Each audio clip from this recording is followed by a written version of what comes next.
E2 एक investment visa कानून के मुताबिक, इमिग्रेशन लॉ के मुताबिक इसकी कोई मैक्सिमम और मिनिमम रिक्वायरमेंट नहीं है। मेजॉरिटी शेयर होल्डर होना चाहिए और आपके बच्चे जो 21 साल से नीचे हैं वो आपके साथ यहाँ पे आ सकते हैं। E2 वीज़ा, और आपको हर 2 साल के बाद उसको रिन्यू करवाना पड़ता है कि इसके ऊपर ग्रीन कार्ड नहीं मिलता। E2 जो है ये कभी भी ग्रीन कार्ड की तरफ नहीं जाएगा। पिछले 10 साल में पाकिस्तान गवर्नमेंट की स्टैटिस्टिक के मुताबिक लाखों पाकिस्तानी बैरून मुल्क चले गए हैं।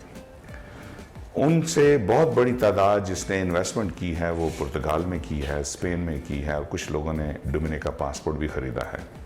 लेकिन हैरानगी की बात यह है कि या तो ये लैक ऑफ इंफॉर्मेशन है कि लोगों ने अमेरिका में इंटरेस्ट नहीं लिया और यहाँ पर इन्वेस्टमेंट वीज़े में परसू नहीं किया।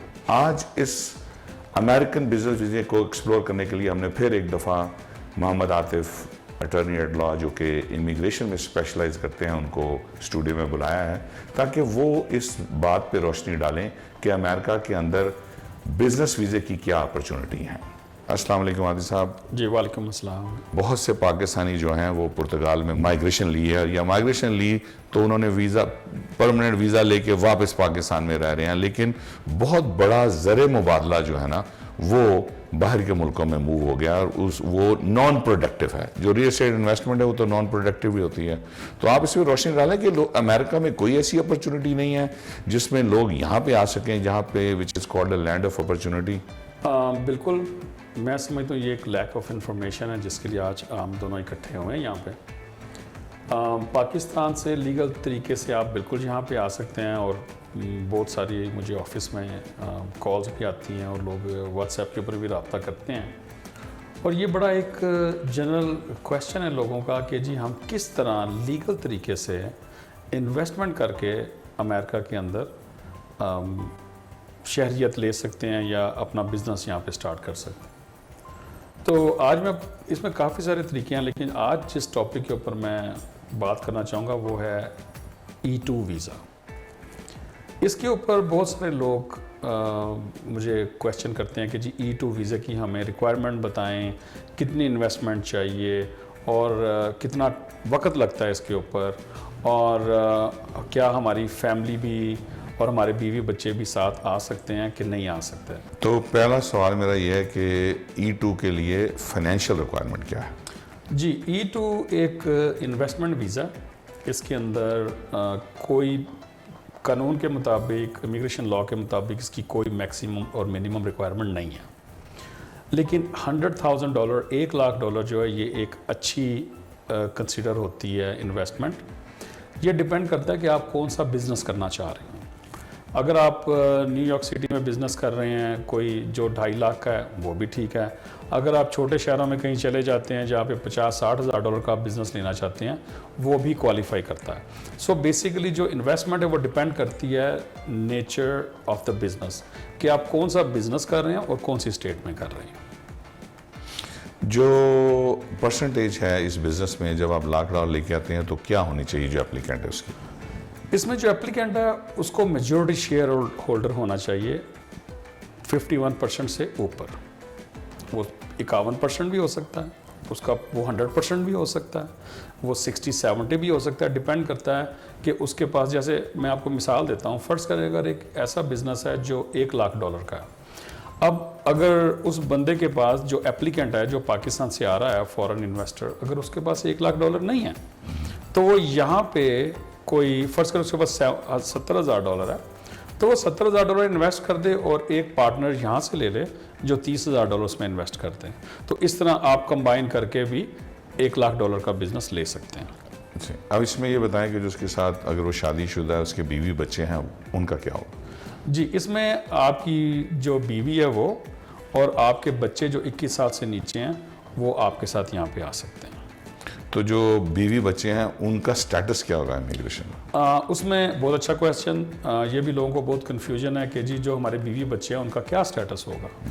उसमें ऑफ कोर्स आपकी जो बीवी है उसको यहाँ पे काम करने की इजाज़त होगी, उसको वर्क परमिट मिलेगा, सोशल सिक्योरिटी मिलेगी, लेकिन आपके बच्चों को यहाँ पे ये सहूलत मुयसर नहीं है। हाँ, लेकिन जो बच्चे हैं वो आपके स्कूल जाएंगे जिस तरह आपकी और मेरे बच्चे जा रहे हैं, और उनको मेडिकल की सहूलत भी मिलेगी यहाँ पे। और ये ड्यूरेशन क्या है इस वीज़े की?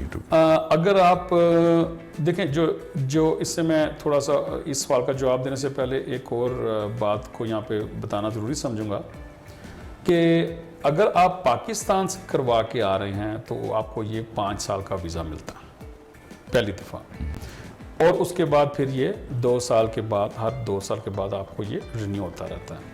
अगर आप यहाँ पे आते हैं, जैसे जिसको हम चेंज ऑफ स्टेटस बोलते हैं, अगर कोई साहब यहाँ पे आ रहे हैं और जैसे वो टूरिस्ट वीज़े पे आ गए, B1 B2 पे आ गए, स्टूडेंट वीज़े पे आ गए, किसी भी वीज़े से वो यहाँ पे आ जाते हैं, और उसके बाद वो ये कोशिश करते हैं कि मैं इसको चेंज ऑफ स्टेटस जिसको हम बोलते हैं कि मैं E2 में इसको कन्वर्ट कर लूँ, तो वो यहाँ पे 2 साल का होता है और आपको हर 2 साल के बाद उसको रिन्यू करवाना पड़ता है। कितने साल तक रिन्यू करा सकते हैं? ये इसको अनलिमिटेड आप रिन्यू करवा सकते हैं।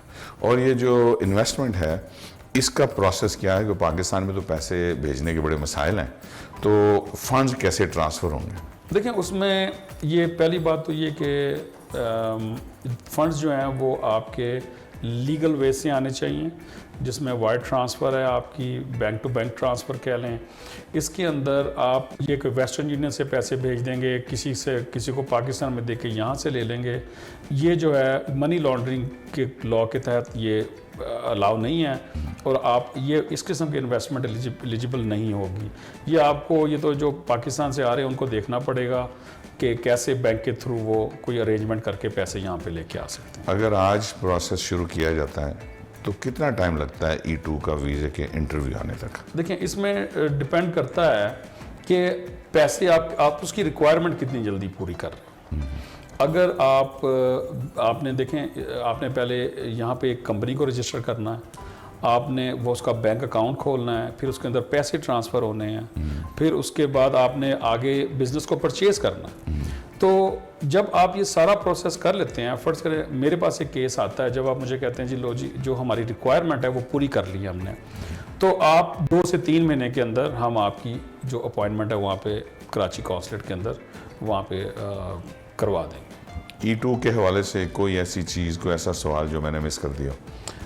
E2 के हवाले से आप ये भी कर सकते हैं कि बहुत सारे लोगों का सवाल है जो मैं अपने नाज़रीन को जवाब देना चाहूँगा कि इसके ऊपर ग्रीन कार्ड नहीं मिलता। ये एक नॉन इमिग्रेंट वीज़ा है, इसके ऊपर आपको ग्रीन कार्ड नहीं मिलेगा। हाँ, आप आगे चल के जैसे आप E2 पे यहाँ पे आ जाते हैं, 4 साल 5 साल आप काम करते हैं, उसके बाद अगर आपके पास कोई जैसे कोई आपको स्पॉन्सर कर देता है, आपकी वाइफ है उन्हें कोई स्पॉन्सर कर देता है, तो हम किसी और लीगल पाथवे के थ्रू ग्रीन कार्ड की तरफ जा सकते हैं। E2 जो है ये कभी भी ग्रीन कार्ड की तरफ नहीं जाएगा। बहुत शुक्रिया आदिल साहब। नाज़रीन, थैंक यू।